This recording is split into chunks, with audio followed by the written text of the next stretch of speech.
Hello जी। कैसे हो जी आप सब। मम्मी ऑफ शौर्य प्रताप में आप सबका स्वागत है। मैं उम्मीद करती हूँ कि आप सब ठीक होंगे। विजय और अजय दोनों भाई हैं। विजय बड़ा भाई है और अजय छोटा है। अजय काफ़ी शरारती स्वभाव का है। वह अपने दोस्त से एक दिन बॉल छीन लेता है, लेकिन विजय यह सब देख रहा होता है और वह उसकी बॉल वापस दिलवा देता है। फिर अजय काफ़ी रोने लगता है। फिर विजय कहता है, अज्जू प्लीज़ मत रो, अब ऐसे मत रोया कर। फिर फिर अजय कहता है, आपने मेरी बॉल उसे दिलवा दी। फिर विजय कहता है, देखो अज्जू, वह बॉल तुम्हारी नहीं थी। सदा याद रखना, दूसरे से छीनी गई चीज़ खुद की नहीं बन जाती। इसलिए वह बॉल तुम्हारी नहीं थी, जिसकी थी उसे मिल गई। तो अज्जू कहता है कि मुझे नई बॉल चाहिए और आज के आज ही चाहिए। जाकर अपनी माँ से भी कहता है कि मुझे नई बॉल चाहिए माँ, आज के आज ही चाहिए। उसकी माँ कहती है, पिछले हफ्तों तो तुम्हें बॉल ला कर दी थी।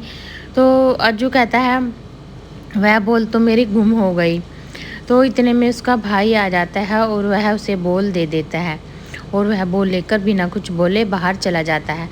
फिर विजय से उसकी माँ बोलती है, देखो तुम इसे इतना मत बिगाड़ो, यह तो चीज़ों की कीमत ही नहीं समझता। तुम इतनी मेहनत से पैसा कमाते हो और यह उड़ा देता है। तो विजय कहता है, कोई बात नहीं माँ, बच्चा है समझ जाएगा।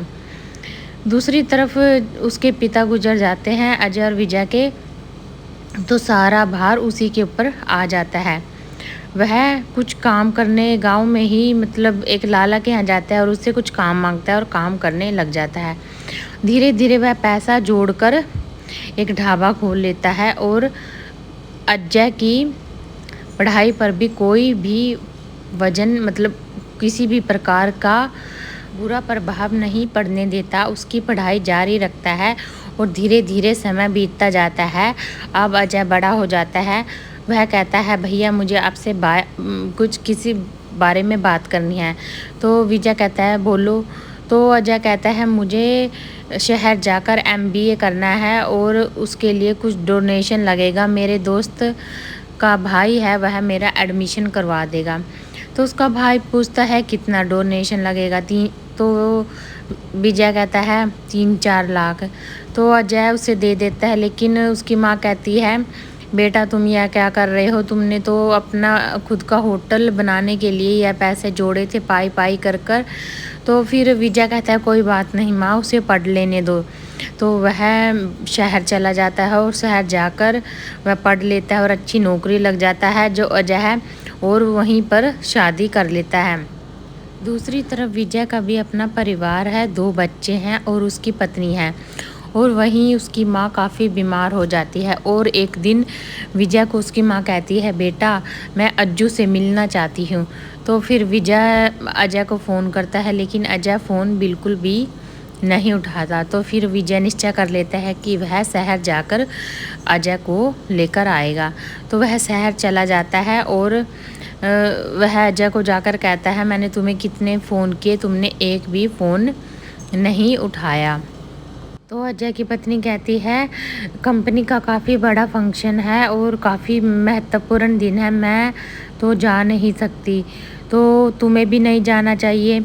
तो दोनों मना कर देते हैं। तो दूसरी तरफ विजय का मुंह लटक जाता है बेचारे का, और फिर वह कहने लगता है अपने भाई को, वाह अज्जू, तुम्हारे लिए है सब कुछ ज़्यादा, माँ से ज़्यादा हो गया। तो फिर अजय कहता है, ये अज्जू अज्जू क्या है, मेरा नाम अजय है और आप माँ का बहाना लेकर मुझे सुना नहीं सकते। आप देखिए आपका क्या लाइफस्टाइल है और मेरा क्या लाइफस्टाइल है। मैं सब चीज़ों को सीरियस लेता हूँ। मतलब उसे काफ़ी खरी खोटी सुनाता है और बेचारा विजय मुँह लटकाकर घर वापस चला जाता है और कुछ दिन बाद उसकी माँ गुजर जाती है। और यहाँ दूसरी तरफ जो अजय है वह अपने ससुर जी की कंपनी को भी मतलब कंपनी में भी घोटाला करता है और उसे अपनी बनाने की कोशिश करता है। उसमें भी काफ़ी फ्रॉड करता है। उसकी पत्नी को है सब कुछ पता चल जाता है और वह उसे छोड़कर चली जाती है। फिर कोर्ट केस में भी वह हार जाता है।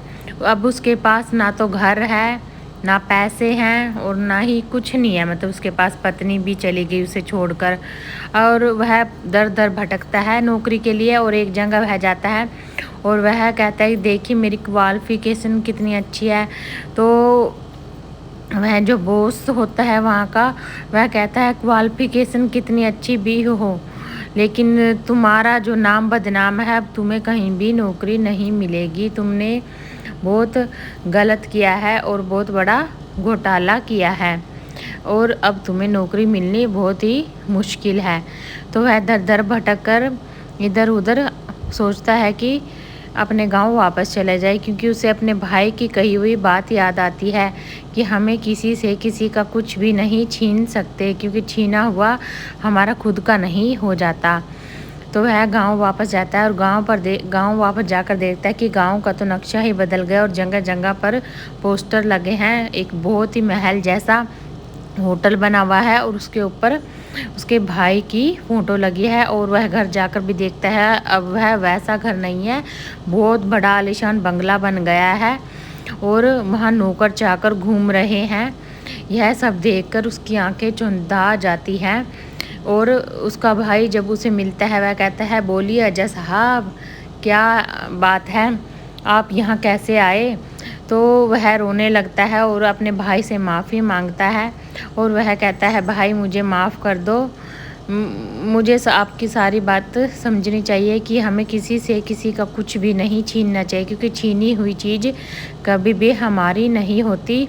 वह जिसकी चीज़ होती है उसी की रहती है और मैं आपका अज्जू हूँ, अजय नहीं। तो इतने में उसका भाई कहता है मुझे तुम्हारी हमेशा ज़रूरत थी और अब भी ज़रूरत है। और दोनों भाई आपस में गले लग जाते हैं। और अगर आप सबको यह कहानी पसंद आए तो प्लीज़ शेयर कीजिएगा, सब्सक्राइब कीजिएगा और अच्छे अच्छे कमेंट कीजिएगा। धन्यवाद जी।